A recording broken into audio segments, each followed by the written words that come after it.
and this is Conversations with the Goodman School of Business, and my guest today is Professor Todd Green. Thanks for having me, Susan. Thank you for coming by, and we are talking about making business matter. Yeah, absolutely. It's going to be great. It is going to be great. It's a panel discussion that you are hosting. Yep. And it's going to be on April 4th. Yes. Downtown St. Catharines at the Performing Arts Center, 7 o'clock. And we'll repeat that again later. But tell us a bit about what Making Business Matters is going to be all about. Yeah, we're going to look at the role that social responsibility and ethics plays in the business community. And not only the business community, but we're also tying it into nonprofits and how they partner, hopefully successfully, with the business world and for-profit world, how they learn from each other, the trends related to CSR, or corporate social responsibility, which, as luck would have it, is my area of research. Mm-hmm. So it is something I'm interested in. I want to kind of push the panelists a little bit to see what they think is going to happen next.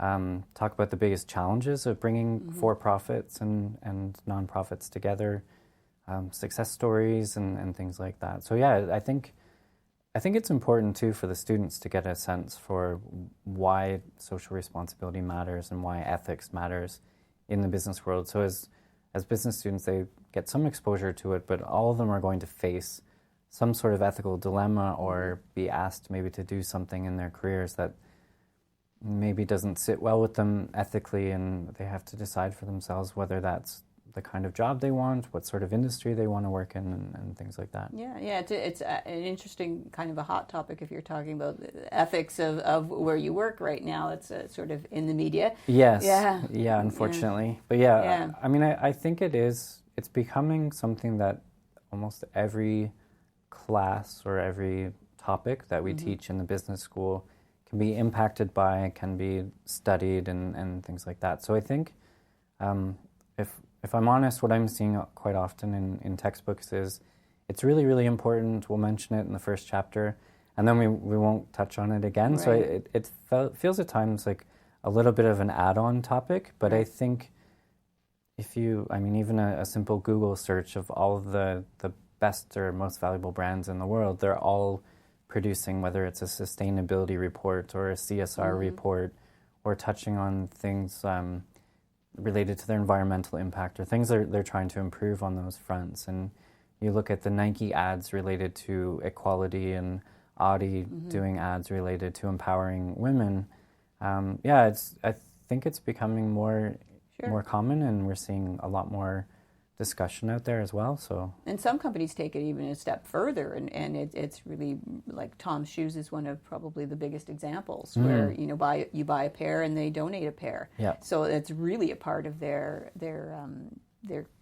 corporate structure. Yeah, I mean, the way I would kind of position it is it's either their core business model is social responsibility, or say their core business model is banking, and then they do that highly successful CIBC Run for the Cure, for example. Right. So it's right at the core of everything we do, or it's something that's added on. And I think it'd be hard to name companies that don't have some sort of charity that they're associated with, or don't have a cause, or they're not looking at maybe improving their environmental impact or encouraging their employees to commute or things like that. So there's so many different ways that companies can get involved with CSR. And the other thing I like about it a little bit too is that it's not just a simple, if you do it, everyone's going to love it. Right. Sometimes there are actually charitable causes that people don't like, or sometimes there's companies that no matter what they do, their reputation is solidified in the minds of whether it's consumers or shareholders or whomever, and they're never going to look at them as being a socially responsible organization. Yeah. So yeah, I mean, one thing I talk to my students about a little bit is when they're looking for jobs and they're on the cusp of graduation, what kind of company do you want to work for? Do you want one that's in the headlines for the wrong reasons, or and don't get me wrong, I don't think there is a perfect company out there. I think even a company that Starbucks, that I think on the whole does some really good things for their employees, and environmentally they do try and use recovered materials and things like that, and they give benefits to their even part-time staff. There's still things that they can do to improve upon. So I think it's always going to be an interesting question for me to look at research-wise, but also to talk about. So yeah, and it's not only of interest for students; it's of the general public, because the event is open to the general public as well. And, and I think we've got an interesting group of panelists, and we should talk a little bit about them. Yeah, absolutely. And I think that's why your average business owner out there might find this very interesting topic on how you can incorporate it into your business. And so let's talk a bit about the panelists. Sure. We have 3 great people coming. So Jim Letwin is the owner and I believe president of Jen Kelly Marketing, and also randomly was my marketing communications, well, maybe not so randomly, but was my marketing communications professor when I did my MBA, and really got me interested in looking at ads and what message companies are trying to get out there. Shannon Passero, who owns the post office and does a ton of great work in the community, and obviously very involved with Brock and Goodman, so we're lucky to have her involved in this event too. And our final panelist is Betty Lou Suter, and she's from Community Care, the CEO. I met with her a few weeks ago, and she's really, really excited about this. Community Care was actually the pilot program, our pilot site for the Canadian Tire Jumpstart. Right. So I think the story from that will just be really, really fascinating to hear how they started right here, and it's now across the country. It's a huge program for Canadian Tire, for Sport Check, and so on. Yeah. So it'll be a really interesting evening, great discussion. Yeah. On a very interesting topic and something that's very timely. So we want to remind everyone it is on April the 4th at 7 p.m. The Downtown Performing Arts Center, and we're in the Robertson Theatre. And it is a free event, although tickets are required. You can get that from the Center for the Arts, the Performing Arts Center box office.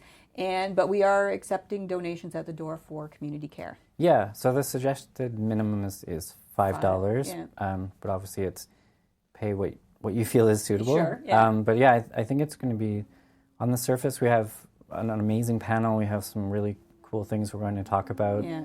We'll get local business owners, as you said, interested in the topic. Students, I think, should take note of the direction that ethics and social responsibility is taking. And we get to raise some money for a great cause at the same time. So, hopefully we have to... what I should say, too, is that we're going to open it to the floor for some questions.